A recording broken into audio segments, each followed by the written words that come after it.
It's snowing outside, England are out of the World Cup, and we're about to see the army on the streets.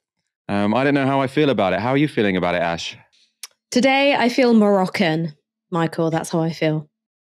Today, I feel like... Well, actually, I was just looking at cheap flights to the Canary Islands, but today I would like to feel Moroccan because it's too cold here. But it's fine. We'll get over it. We've got lots of interesting stuff to talk about today. I should get over it. I just feel like I'm going to be coughing a little bit in the stories, although not any kind of serious sickness. You don't need to worry about that. We do want to know your comments and your questions throughout the show. Are you sick of the cold?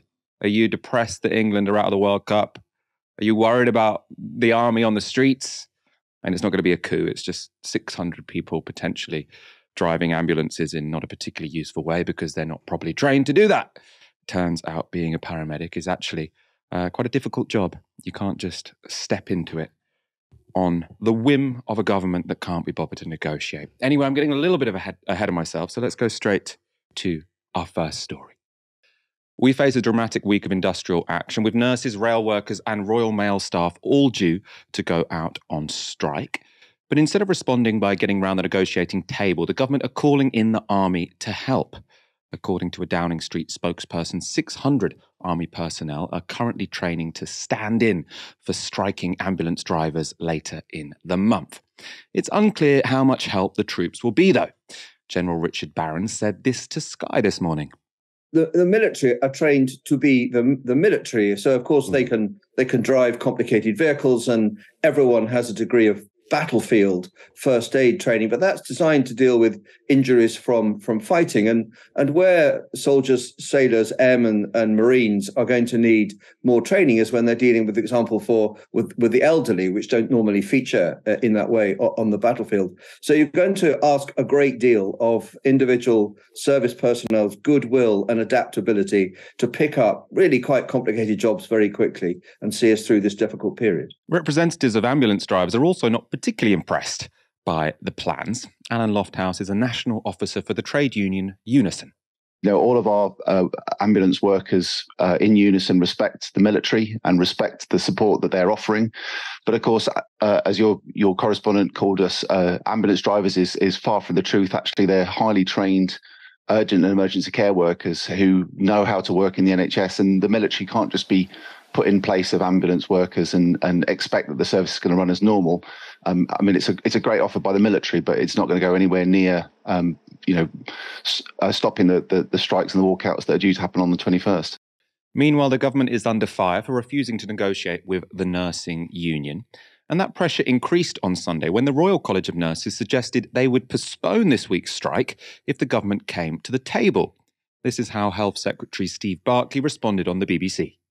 We do have an independent pay review body, and it's important both sides respect that independent body. It includes trade union representation on it. That's what we've done. We've honoured in full the pay review body, and that's additional to last year when the rest of the public sector had a pay freeze, prioritising the NHS with the extra 3%. So we have an independent body for a reason, and that's what we've honoured. OK, but the nurses say they would be prepared to pause their strike this week.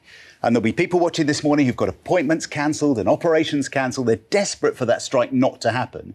They say they'll pause it if you will sit down in a room with them and talk money. Not finish it, not come to any conclusions, but just talk to them. Surely it's worth sitting down and talking money with them. Well, as I say, I'm very happy to talk to them, but in terms of pay, we have an independent process. We'll get on to how independent that pay body really is later on in the show. For now, let's focus on the issue of negotiations. General Secretary of the Royal College of Nursing, Pat Cullen, said this to ITV this morning.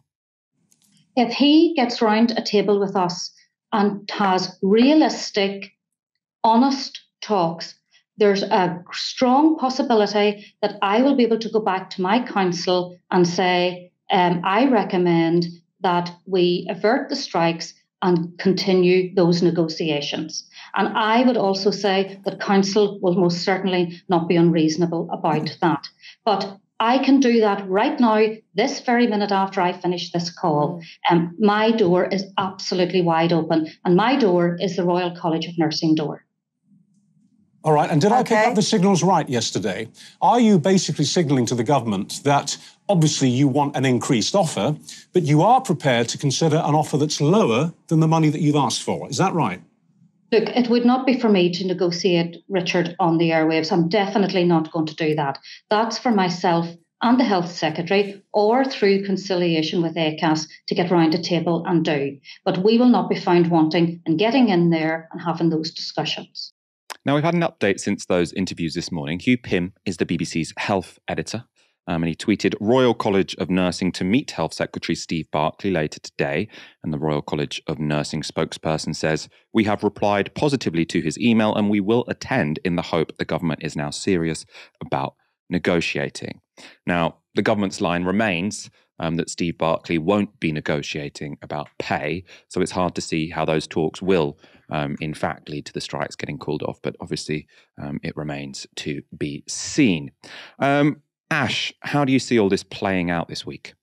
Well, I think maybe what I can do is shed a bit of light on what the Tory conundrum is, because they're not just facing strikes in one particular sector. It is across the public sector and, of course, in parts of the private sector as well. And in the private sector, you actually have seen concessions being made on pay, most notably within the food sector.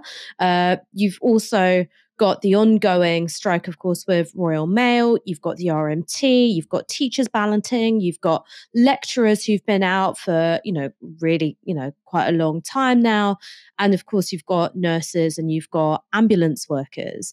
So that is a Conservative government which isn't dealing with one individual dispute or two individual disputes.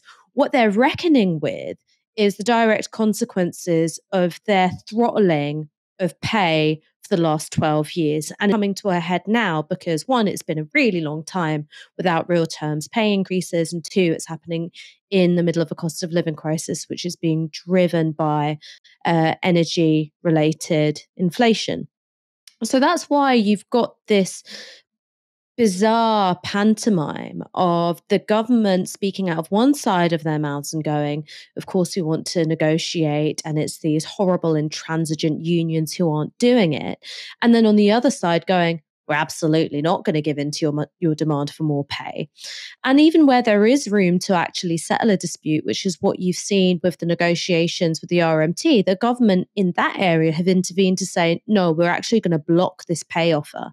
And the reason why is because if any one of these unions are seen to win, then we'll all have to win. We'll all have to have those increased pay offers, which are being funded for out of generalized taxation, and the ideal for that would of course be a tax on high incomes and a tax on wealth, or you would have to see a dent in the profit margins and shareholder dividends for privatized companies like Royal Mail. And that is something which the government are ideologically opposed to doing. This isn't a strategy which is new to the Conservative Party. When you think about what was going on in the 1980s, the reason why Margaret Thatcher took on the National Union of Mine Workers in the way that she did is that she saw that as being a generalized defeat for the trade union movement. What's different here is that while, yes, you've got a particularly prominent union in the form of the RMT and a particularly prominent union leader in the form of Mick Lynch, you've got this wave of strike action happening across the public sector. And the second thing is that Margaret Thatcher wanted to defeat the trade unions to implement a series of economic reforms which shifted us away from a productive economy towards a heavily financialized economy, one which was based on the ownership of assets rather than the making and the selling of goods and the receiving of wages. It wasn't an economic vision that either me or you would think was a good thing, Michael, or a thing that was good for the country, but at least it was coherent and it made a particular kind of sense within the context. This was when neoliberalism was in the ascendant across the global north. Now, the Tories don't have anything like that at the moment. And in many ways, they're kind of an outlier. When you look at what's going on in the United States and you look at some degree of redistribution, not a huge amount, but some degree of redistribution. When you look at the complexion of governments across Europe, and when you look at also what's going on in Latin America, Britain is very much an outlier in trying to cling to this way of doing things. So I don't think that the government is in a particularly strong position when you look at the international context. And then when you look at the politicking of it, the fact that Rishi Sunak is kind of marooned amongst an ocean of backbenchers who hate him, he's also personally in quite a weak position. So that's what I think explains the government's response to these strikes. It's their own weakness and the fact that politically they're being beset from all angles here.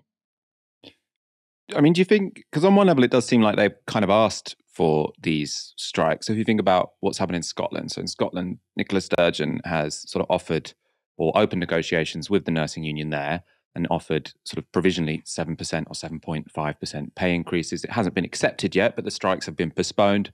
Lots of industrial action, which we're about to see in England and Wales and Northern Ireland, actually, the nurses are on strike today, hasn't been seen in Scotland. Does that suggest that the government kind of want this here and potentially as a distraction? Obviously, everyone was talking about Liz Truss and the disastrous budget and people's mortgage rates going up now. And also, actually, we were already going to have a winter which was disastrous for the NHS. We already had, completely unprecedented 12-hour waits in A&E, 40,000 or so people waiting over 12 hours for A&E. And that would have been a story which was purely about Conservative failure.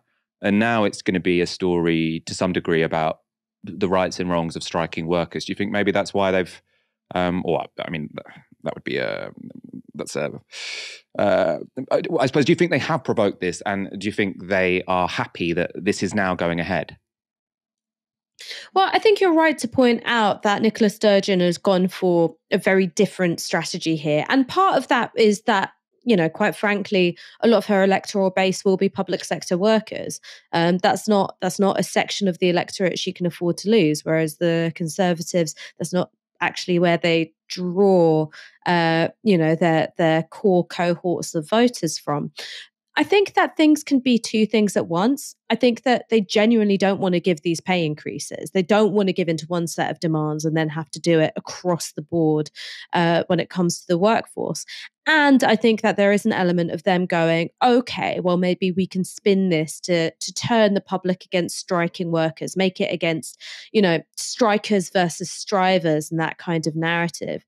I think, though, the reason why that's going to be more difficult to do is that in a context where everybody is feeling the limitations of their pay packet, shall we say, it's harder to go, well, these people are unreasonable for wanting more because, well, everybody wants more. Everybody feels that they've not got a fair deal. And then the second thing is that when you haven't protected asset prices in the way that you've just described because of Liz Truss's and Kwasi Kwarteng's wholly unforced errors, you've got a lack of goodwill being extended to the government. So yes, you're right. In a way, this draws a bit of attention away from what's going to be happening in the winter crisis. But I think putting the attention bang on the inadequacies of people's wages isn't necessarily the fight that they want to have either. As swathes of the public sector go on strike this winter, the Tories are relying on a few central sound bites to explain why they can't give in to union demands. But I wasn't convinced those arguments stack up to scrutiny, and they mainly concern economics, so I called upon Jonathan Portes to fact-check them. Now, Jonathan is a pretty big deal in the field. He served as chief economist at the Department for Work and Pensions from 2002 to 2008, and then was chief economist at the Cabinet Office from 2008 to 2011. He's now a professor in economic and public policy at King's College London. As I say, lots of credentials there. This is the first Tory claim I asked Jonathan to fact check. It's from James Cleverly, the Foreign Secretary. He's speaking about nurses' pay. The clue's in the name. It's independent and it reviews pay awards for those bodies. But they're not the ones who control the purse strings. They're not the ones who make the decision. It's a recommendation they make. It's up to the government. It is a recommendation. It's a recommendation and a recommendation. It's a recommendation and a recommendation that we have agreed to implement. But it just doesn't seem that there's any way to resolve this then. If the government is saying we are simply not going to move from what the independent pay review body says, we are not willing to negotiate at all with the nurses about what they believe. Sorry, this question is going around in circles. The point is, I feel like I'm not getting a straight answer. No, sorry, you're not getting an answer you like. No, but that's different. I'm just giving you a straight answer. Struggling to understand why. The independent pay review bodies. How do we resolve it? The independent pay review bodies were created to resolve differences between the bodies that seeking pay, whether they be in the health profession, teaching profession, other professions, and the government that hold the purse strings. They are the adjudicator. They were created. They are independent of government. They are staffed by experts. That is why they exist. They make recommendations. And in this instance, the government has accepted the recommendation fully. That was James Cleverly using a line we have heard a lot over the past days, and we will hear a lot over the next few days, I am sure. Jonathan Portes, I want to know your verdict. He's saying this is what the independent pay review body has said. They're independent. We accept what they're saying. The union should accept what they're saying. Everyone should accept what they're saying. What do you make of that particular claim? Well, there are 2 points about this. The first is that, as was clear from that discussion, the pay review bodies only make a recommendation. It's the right of either side to reject that recommendation and seek to get a different outcome. And in fact, quite recently, when Jeremy Hunt was Health Secretary, the government simply ignored what the independent pay review body said, indeed, about NHS pay, and imposed a significantly lower increase. So the government has never taken the view that this is a binding recommendation on either side, and indeed has in the past not followed the recommendation. So the precedent here is quite clear. It's a recommendation, and either side is free to reject it and to seek to come to a different outcome. The second point is that the pay review bodies are independent, and they do, I think, do an excellent job of within the parameters they're set of setting out sensible, a sensible approach to pay. But they do have to take those parameters as given. And in this case, the government made very clear broadly what the overall envelope was. They weren't asking for the pay reviews body view on how much money overall should go into the settlement or into the NHS as a whole. They were taking that as given. So obviously they were constrained to a significant extent. And of course, if you actually read the pay review body's recommendation, as I have, you'll see that they're quite clear that there are significant recruitment and retention difficulties in the NHS, and in particular in the nursing part of the NHS.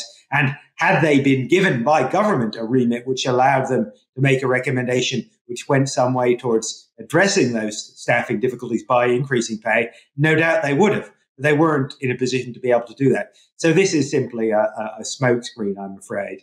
What's the point in an independent pay review body if they don't get to decide the budget? Because, I mean, when you're asking for an increase in your wages, I mean, essentially when it comes to a public sector organisation, probably different in the private sector, but in the public sector, you're essentially saying, government, you need to fund the NHS more, because the nurses aren't going on strike because they want to divert money away from capital spending and building hospitals to their wages. They want the budget for the NHS increase. So is the pay body issue just a complete red herring?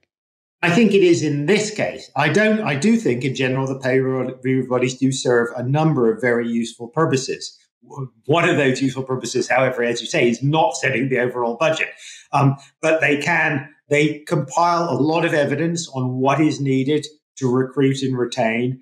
They make important recommendations about what the structure should be, about progression, about the differentials between different bits of the salary structure. There's all sorts of really important technical work that helps the public sector run better. But ultimately, if the government isn't giving enough money, then there's nothing much they can do about that. So in this particular context, they are not the right body to say whether the government should be giving a significant amount more money in order to fund nurses' pay. That's not their job. They do have an important job, and I do think they are very useful, but that is not the job.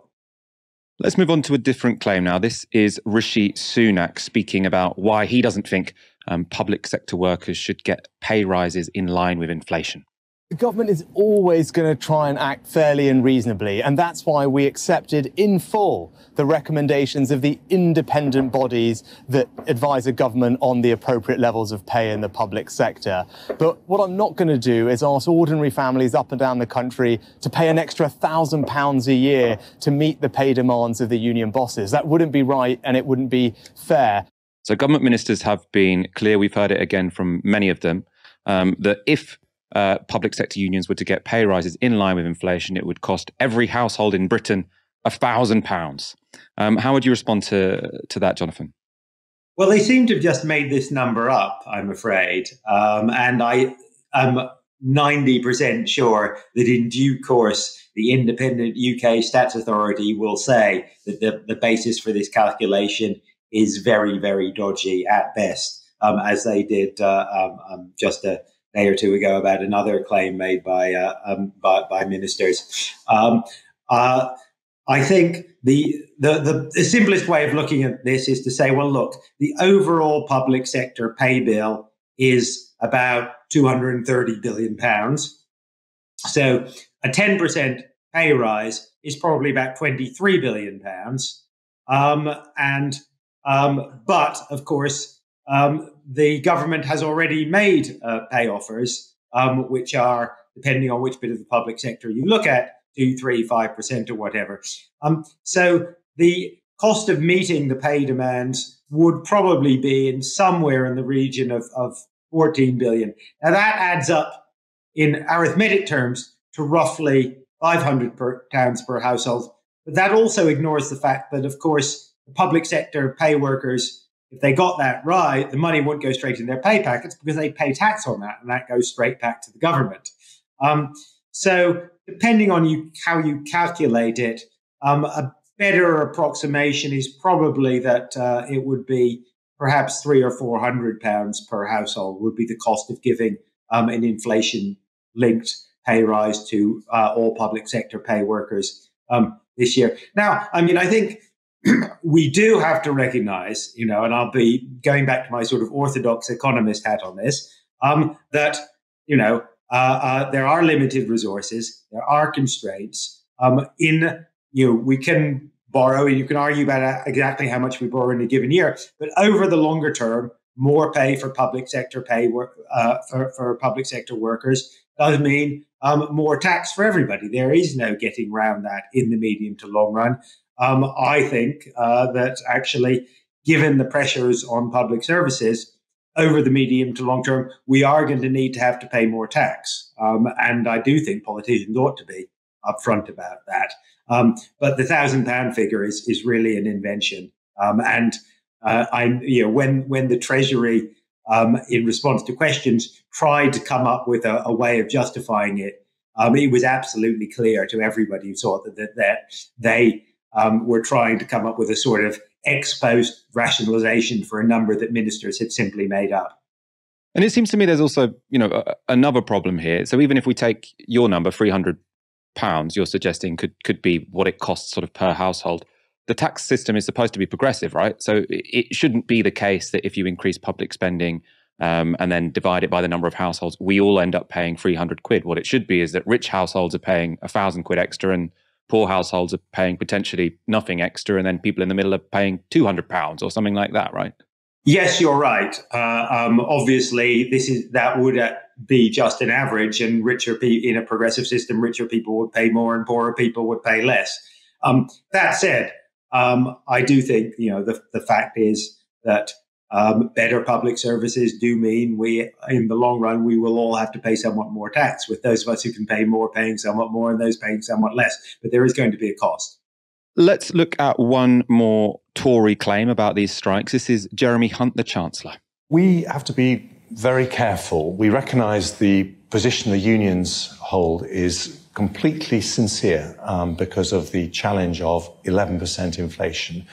On the other hand, we also have a sincerely held position, which is that we don't want to do anything that would lock in that high inflation rate for a long time to come. So the right answer in a situation like this is to follow an independent process where someone independent looks at the union's position, looks at the government's position, and comes to a fair compromise. And that's what we think should happen. And that's why we are supporting the independent pay review body processes. So that was Jeremy Hunt saying that the government have to follow the independent pay review body's recommendations, which we've talked about before. Otherwise, it could lock in high levels of inflation. So he's saying if they negotiate with the unions, if they concede to the unions that pay should increase by more than, say, the sort of 3 to 4 to 5% that they seem to be offering the public sector unions, then that could lock in runaway inflation. I mean, how would you respond to that? Well, it's not in principle a crazy worry that if you gave very significant increases at or above inflation, that you would be raising wage expectations across the whole economy. It is true that most of this inflation is driven by energy prices, which just means that we as a country are poorer. And that means that on average, we have to accept that real wages will fall for most of us. But the fact is, of course, that actually at the moment, wage increases in the private sector are running at 6 or 6.5% on average, whereas average earnings in the public sector are only going up by about 2.5%. So to the extent that inflation is being driven by wages, and there's really very little evidence of that at all across the board, with even private sector wages so far behind inflation, they certainly aren't being driven by public sector wages. And it really just doesn't make any sense just as a basic common sense proposition to suggest that if you brought the rate of increase in the public sector somewhat closer to that people in the private sector are already getting, that would somehow embed inflationary pressures or inflationary expectations in the economy. It simply doesn't add up. On the contrary, what we are seeing is that people are leaving the public sector. The NHS is losing staff. We've seen a sharp fall in the number of applications for teacher training and so on, because public sector wages are falling behind private sector wages for people with similar sort of skills or qualifications or so on. So I really don't think that as an argument in current conditions makes any sense at all from an economic perspective. And is there another problem with it, that this is the public sector, right? So my understanding is one of the reasons why a wage price spiral happens is because if people's wages go up, that means the costs of goods and services go up because, labor is a factor of production. In the NHS, like if we start paying nurses more, that's not going to mean that we all have to pay more for operations or whatever, because this is funded by taxation. It's not funded out of our pockets on a day-to-day basis. Is there anything to that? So in the public sector, the way that mechanism would work is if the public sector was giving increases significantly above the private sector, and in a tight labor market was attracting people who would otherwise have gone into private sector jobs to come into the public sector for the better pay, then you could see that would drive up wage inflation in the private sector and hence inflation across the board, right? But that's not what's happening at the moment. It's quite the reverse is what's happening. People are leaving the public sector because they get better wages in the private sector. So it's not theoretically impossible. It's just not remotely what's happening at the moment, or what would be likely to happen if the government gave somewhat better offers to people in the public sector. And before we move on, if you haven't already done so, don't forget to like the video and hit subscribe. And if you want to become a regular supporter, go to novaramedia.com/support. A new report endorsed by Michael Gove has attacked Novara Media. The report is written by the conservative think tank Policy Exchange, and it attacks the New York Times podcast, The Trojan Horse Affair. Now, that podcast was very critical of Michael Gove, and to jog your memory of what it was about, here's a clip. The letter looked to be a secret communique between Islamic extremists who'd been infiltrating the city's schools in a supposed plot called Operation Trojan Horse. The letter was bizarre, unsigned, incoherent, badly Xeroxed, yet still, it sparked one of the biggest school scandals in British history. Government investigators descended on Birmingham. The country beefed up its counter-terror policy. By the time it all died down, schools were revamped, teachers lost their jobs, some people were banned for life from education. The fallout has been huge. Prime Minister David Cameron, as we said, is calling a special meeting of the government's extremism task force. The former head. But what I always found suspicious about this whole affair is that this dodgy letter suggesting extremists were taking over our schools, nobody ever found out who wrote it or why. Remarkably, none of the investigators even tried. So I convinced Brian Reed over here that we should go for it. The podcast was a big success, reaching #1 in the UK and the US, and it was embarrassing for Michael Gove. He was Education Secretary at the time of the Trojan Horse scandal, and the podcast heavily implies that he launched inquiries into Muslim teachers and school governors because he was Islamophobic.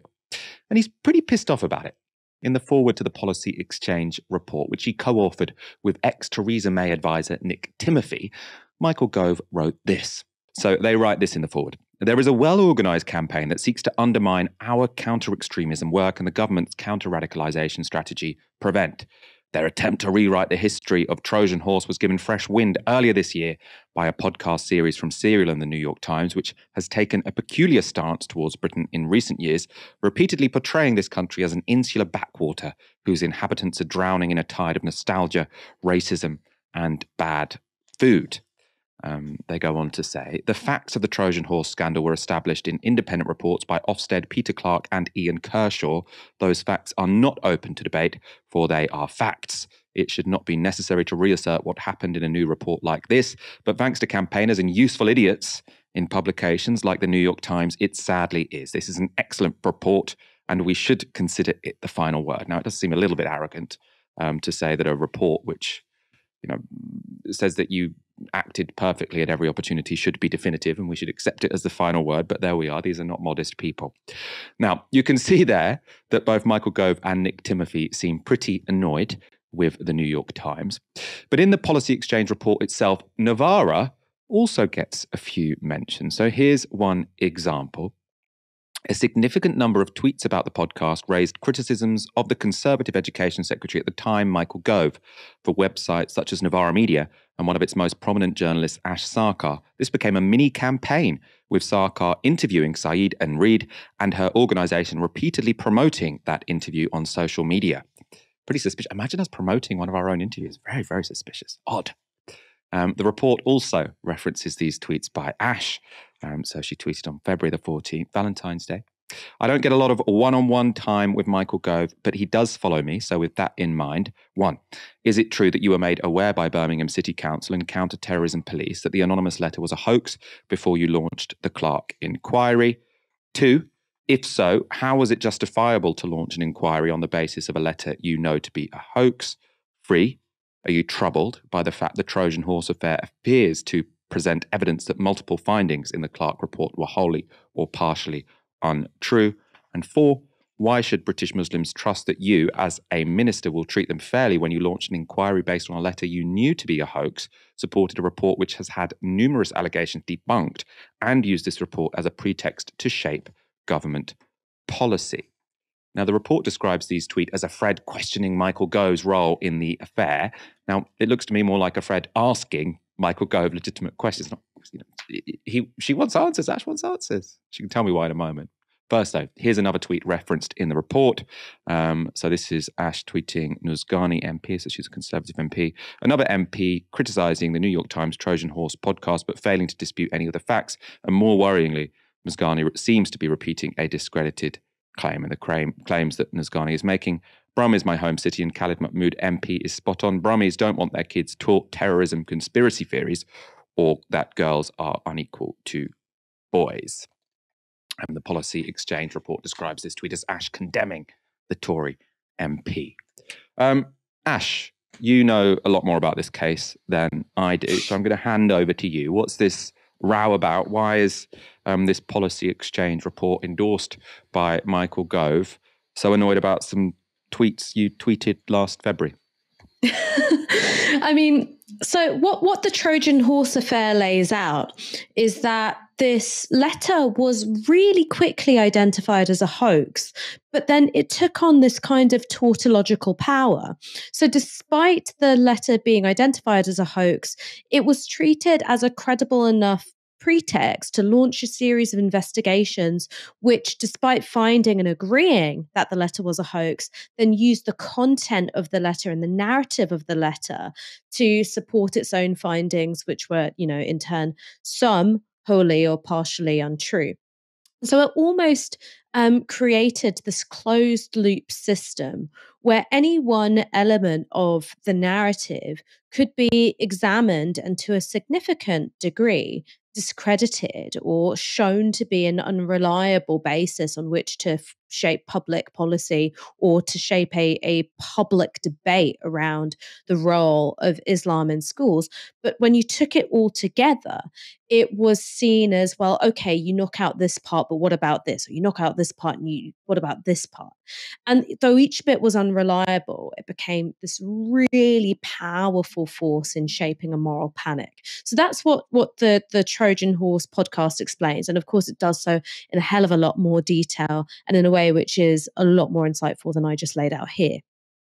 And what happened when the podcast was released is that despite its popularity amongst listeners, in the UK, there was a wall of silence around this podcast. Now, compare it to the kind of New York Times podcasts that have come out before. Take something like Serial, for instance.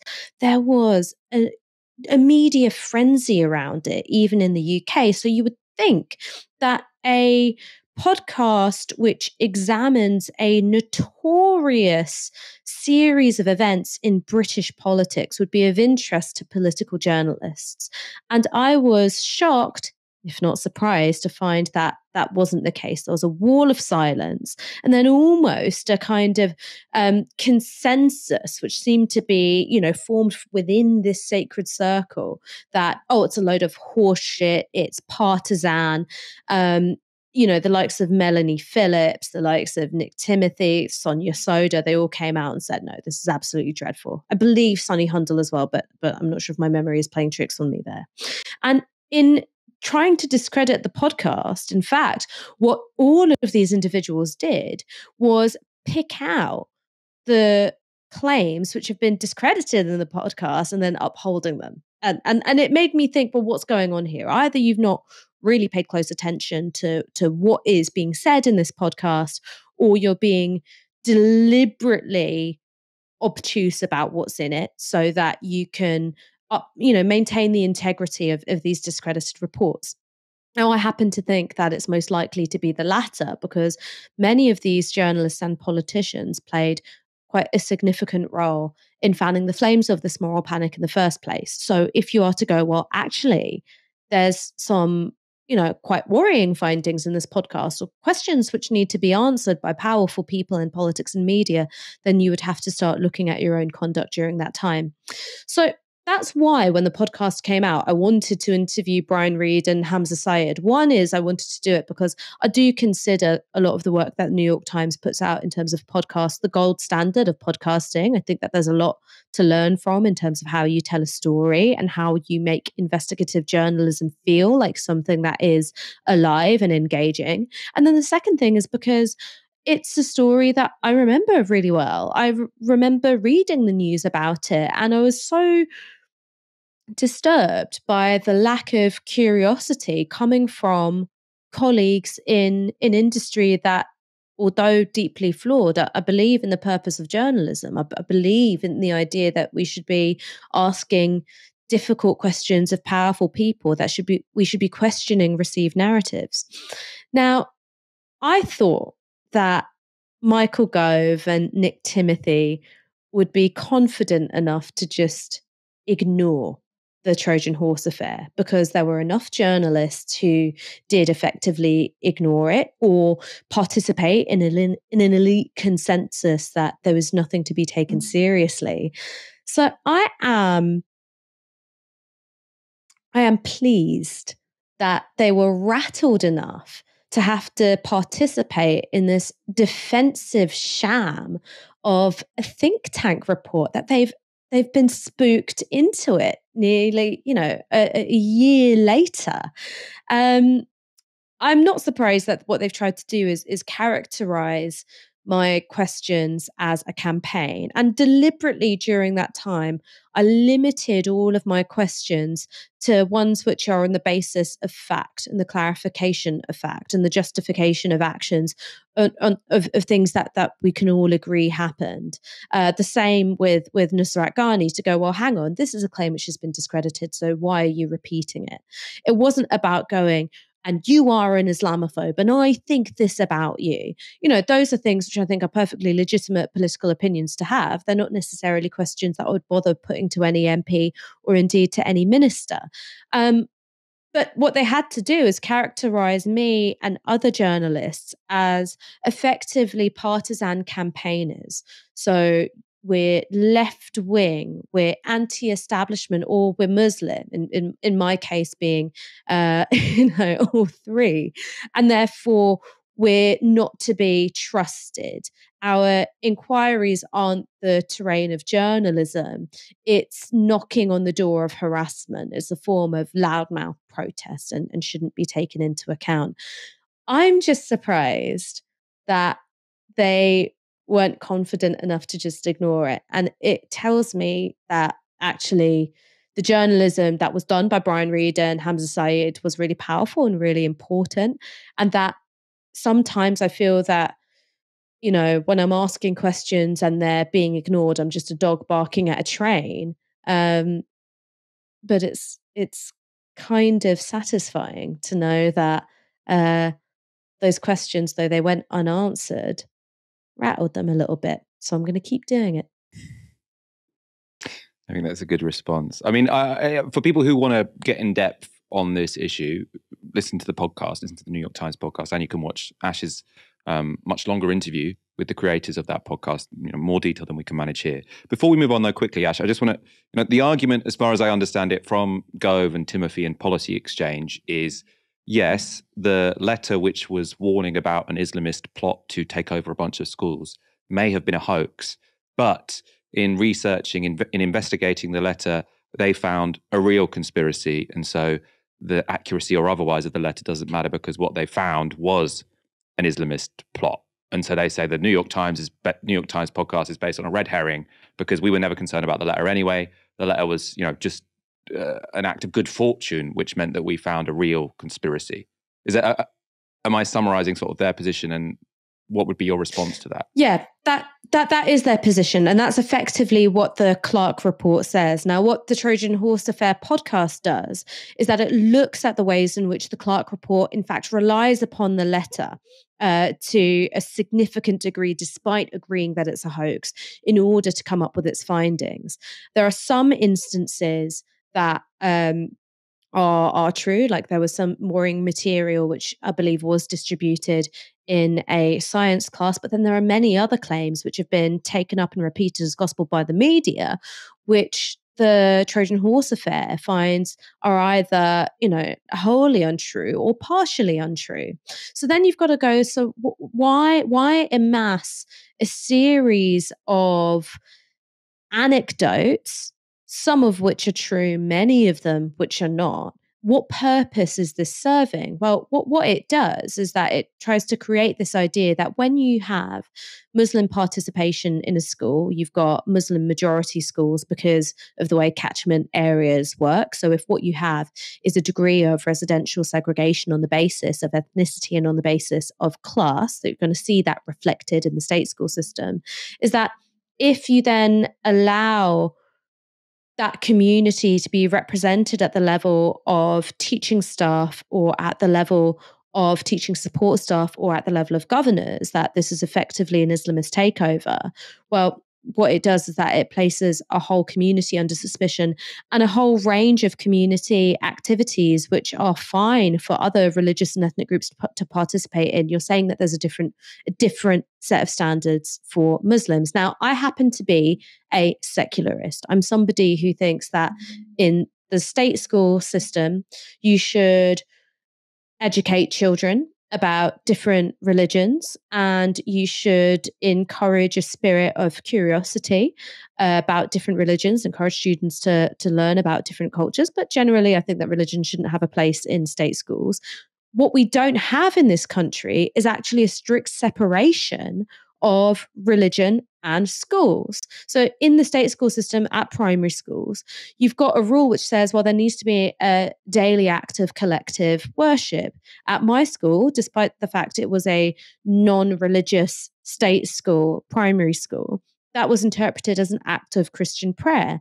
Now, as far as I know, there haven't been any investigations done into either my primary school or any other primary school on the basis of the influence of Christianity in what are state schools. So there is an absence of a level playing field or a universal standard which is being implemented.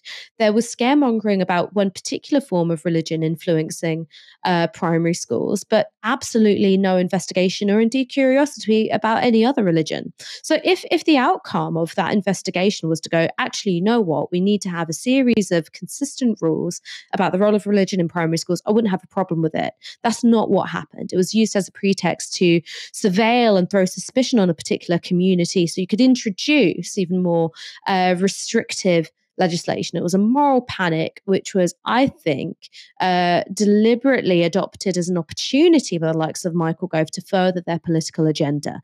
Now, if you would only answer me directly, I'd put these questions to him. Instead, he's too busy being a wuss, referencing my tweets and mischaracterizing them, rather than just answering the damn question. We're going to move straight on to our final story.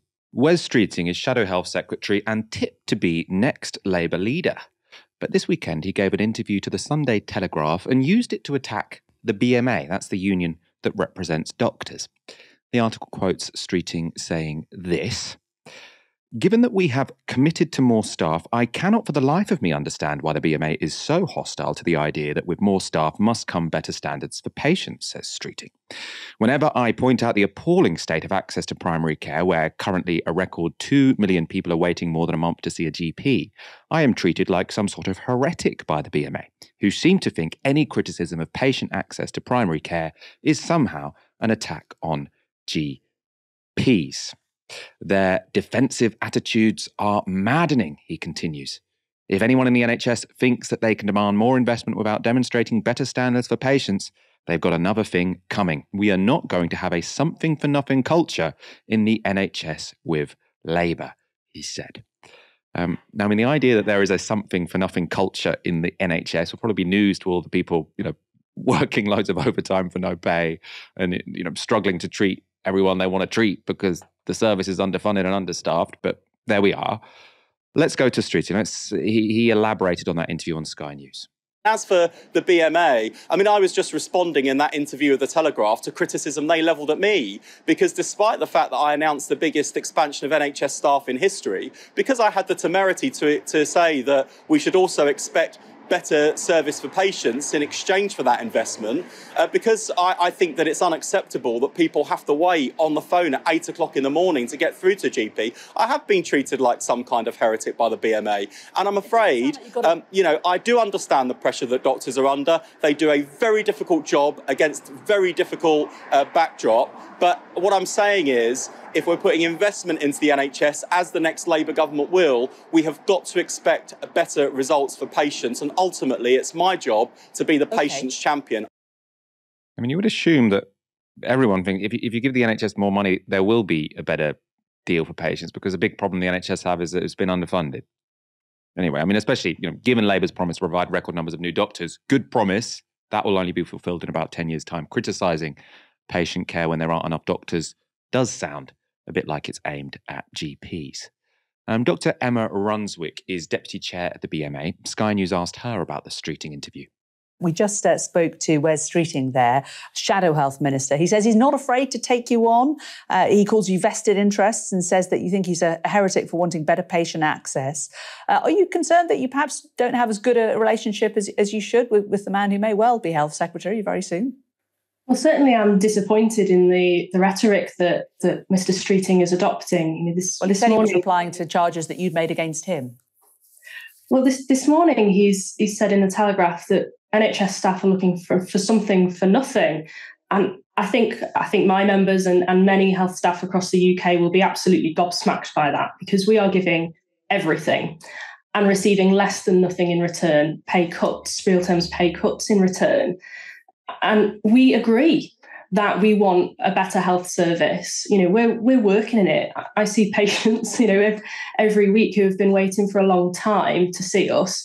And it's really devastating working in that situation where we know we're not providing the standards of care that we want to be. The solution isn't to attack the staff.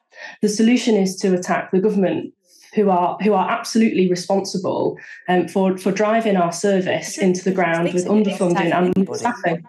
It wasn't just GPs that Streeting was critical of, though. It seemed to be the NHS as a whole. And his solution? Get the private sector even more involved than it already is. Here's what he said to Sky News.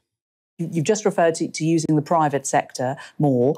Some would be astonished at seeing this policy coming from a Labour politician. You've also talked about the BMA, who we are going to be talking to later on in the programme, as vested interests. You say that they see you as a heretic for wanting better patient access, and you're going to take them on.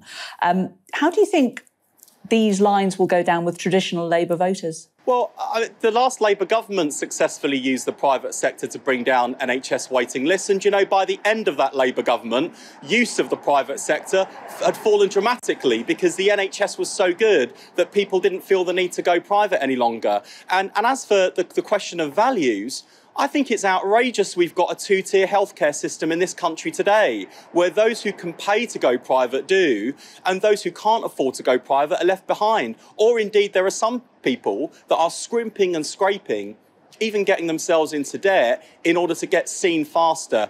That's not a fair and equitable situation. That's not the NHS living up to its founding principles. And I think it's the right thing to do to create a level playing field, using empty beds in the private sector so that people can be seen faster. So Streeting claims that the last Labour government initially increased private spending in the NHS when it took power, and he implies that this was a successful strategy and that private sector involvement eventually dropped because the NHS was operating so much better by the end. That claim seems questionable, though. This graph from Full Fact shows that NHS spending on private providers went up in the last 5 years of New Labour and continued to rise at about the same rate under the Tories until 2013, when it dramatically shot up. Now, unfortunately, we can't go earlier than that because the figures don't exist. But maybe he can show us figures that showed us that it went dramatically down before 2006, but it doesn't look like it was a consistent decline of the use of the private sector. It's not the first time that Streeting has called for greater involvement of the private sector in the NHS either. So in an LBC interview last month, he said this. What I've said to the NHS is I recognise that there isn't an answer to the immediate crisis, which doesn't require more investment, which is why we've committed to the workforce investment. But I've also been honest in saying that if the answer in this century is always more taxpayers' money into a 20th century model of care, there isn't going to be an NHS in the long term. So that's why, if we're elected at the next election, Labour's job will be to grip the immediate crisis, but also to make the right long-term decisions so we've got an NHS fit for the future. Streeting also wrote this in The Guardian earlier this month. He says, I don't want working class people in pain, so I'd use private hospitals to bolster the NHS. So Streeting seems pretty keen on handing public money to private health firms, and it's worth noting that he's taken money from people with an interest in that project. One of those is hedge fund manager John Armitage. He used to give money to the Tories, but in January 2022, he gave £15,000 to Streeting to pay for his staff and office. His firm, Egerton Capital, owns more than $500 million worth of shares in United Health. That's one of the largest private health insurers in the United States. And a year ago, Streeting received £5,000 also for office costs from Lord Jonathan Mendelsohn. So at the time, he was involved in a private healthcare company called Europa Healthcare Limited, previously known as Europa Hospitals Limited. So it doesn't, if you were to have suspicions about someone arguing that we should be using more of the private sector, if you think they're not necessarily being honest when it comes to what the NHS actually needs, then the fact that you're funded by people with an interest in private healthcare, that's not going to allay those suspicions, is it? Ash, what do you make of Wes Streeting's recent interventions? Well, I think that it is an example of how the Labour right, either by accident or by design, are quite incapable of pushing back against right-wing narrative making about the NHS. Because one of the things that we've discussed on this show is that an NHS staffing crisis, an NHS beds crisis, an NHS waiting list crisis isn't necessarily a terrible thing for a Conservative government if you've got a media and a think tank ecology which is hell-bent on saying that this is a result of NHS mismanagement. This is the result of inefficiencies in the public sector. And if only they learned more from private enterprise, or if there was an expanded role for private healthcare providers in the NHS, then you wouldn't see these things happening.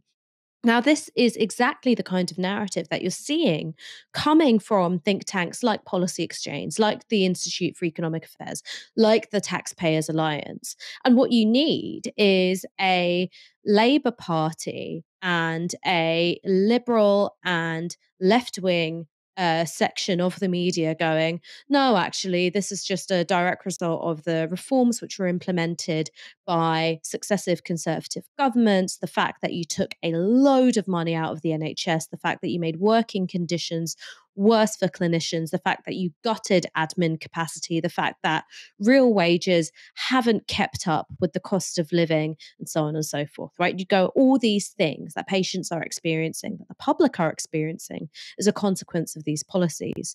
Now, rather than doing that, I think what Wes Streeting is doing is he's going, okay, well, one of the things that we're getting back from focus groups is that lots of people have had some really negative experiences of the NHS.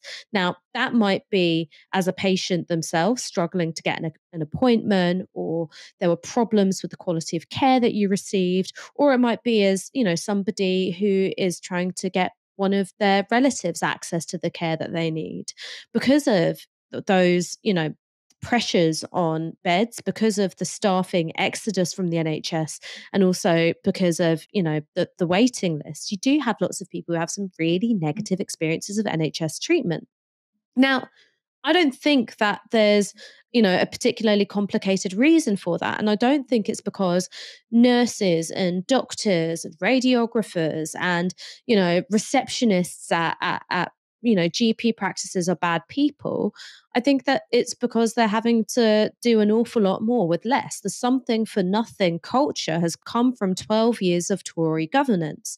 Now, that should be a really easy line for any Labour Shadow Health Secretary to stick. You just go, look, it's not rocket science. What the NHS needs is more money. We're going to give it to them, and we're going to do it, paying for it in these ways, and you're going to see standards improve. I promise you standards are going to improve if we give them more money. And I think it's a really simple line. But instead of doing that, I think because what Labour want to do is look like they're slaying the sacred cows of the left, they think that that's what adds up to being a sensible government in waiting, that they're instead effectively attacking doctors and attacking the BMA.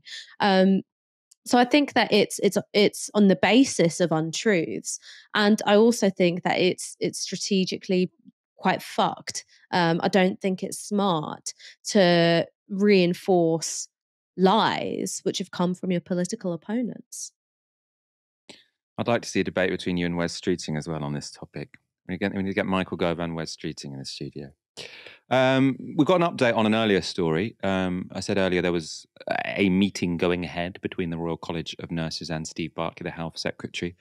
We sort of intimated that given the government weren't willing to talk about pay, it probably wouldn't achieve very much. That meeting has now ended, and it hasn't achieved very much. So the Royal College of Nursing have said that they refuse to talk about pay, and therefore the strike will, unless something dramatic changes, be going ahead on Thursday. We'll, of course, be talking about that later on in the week. For now, thank you everyone for your super chats tonight. Ash Sarkar, thank you so much for joining me. Thank you for having me. And we'll be back on Wednesday, so make sure to hit subscribe. For now, you've been watching Tysky Sour on Novara Media. Good night.